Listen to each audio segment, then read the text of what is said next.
So the question is, do I have any tips for you?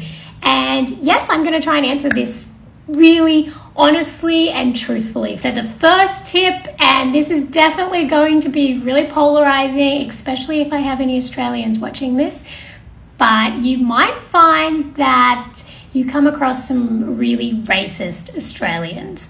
And this might shock you because if you've met Australians overseas, you might say, oh no, I haven't found that at all. But the Australians that travel and go overseas are not the same as the Australians that live and stay in Australia forever. Majority are fine though, so please just ignore those or if you get any experience like that. Number 2, malls do not matter in Australia. So actually a Singaporean colleague of mine was moving to Australia for a year, and when she was looking for where to stay, she said to me, I think it was maybe Bondi Junction. Looks like it's the best mall. I'm trying to find where the best malls are and I'm trying to stay around there, which is really, you're just missing the point of Australian lifestyle. So for example, if you are moving to Sydney, although Westfield Bondi Junction is a great mall, it's just you're missing the point. Like you want to be at Bondi Beach. Like Australian lifestyle is all about walkability,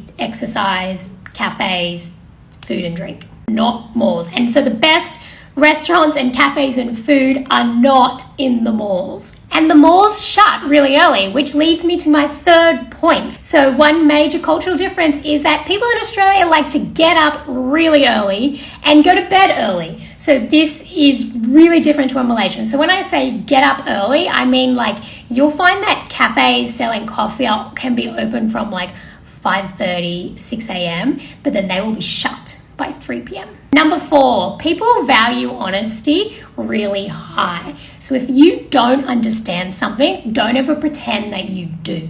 So when I moved to Asia, that is a huge cultural difference. Saving face does not exist at all in Australia. So maybe you can research a little bit more on that. Number 5, it is not safe. So contrary to what a lot of people believe, a lot of people always say to me, oh, Malaysia is so unsafe. Why would you want to be here opposed to Australia? But honestly, the safety of walking around KLCC is the same as that of Sydney. So do not get fooled into this sense of a false safety net. Walking around the city alone at night, especially if you're a female, is not recommended at all. And even getting public transport alone at night, really not recommended.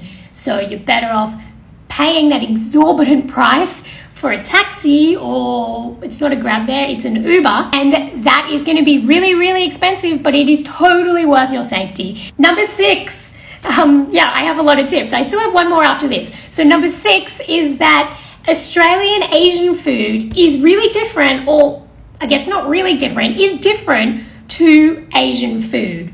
And why do I call it Australian Asian food? Because there's no such thing really as Australian cuisine. So when you want to try Australian food, honestly, I think the best representation of Australian food is the Australian Asian scene that we have. And now that I live in Asia, honestly, I miss the Australian Asian. So I would recommend that you just embrace it. Like, don't eat it and compare it. Don't be like, oh, this isn't a traditional Malaysian whatever, blah, blah, blah, or this isn't traditional Thai food or whatever. Like, no, it's not. It's not at all. It's Australian Asian. So just embrace it, try it, love it. And my last tip is, again, on food. Food is really expensive in Australia. I know I recommended before to embrace the Australian Asian food, but you are not going to be able to afford to eat out every night, especially not. Even like people at work go out for lunch every day here in Malaysia. You are not going to be able to afford to do that. And that is really normal. Like most people do not do that. So you're going to need to do a lot of home cooking. And that is really normal too. And then luckily for you, if you follow me, I have a lot of recipes on my page that you can maybe look at and do a little bit of home cooking. Good luck on your move to Australia. I'd love to hear how it goes. And yeah, that's all. Selamat Hari Raya, everyone.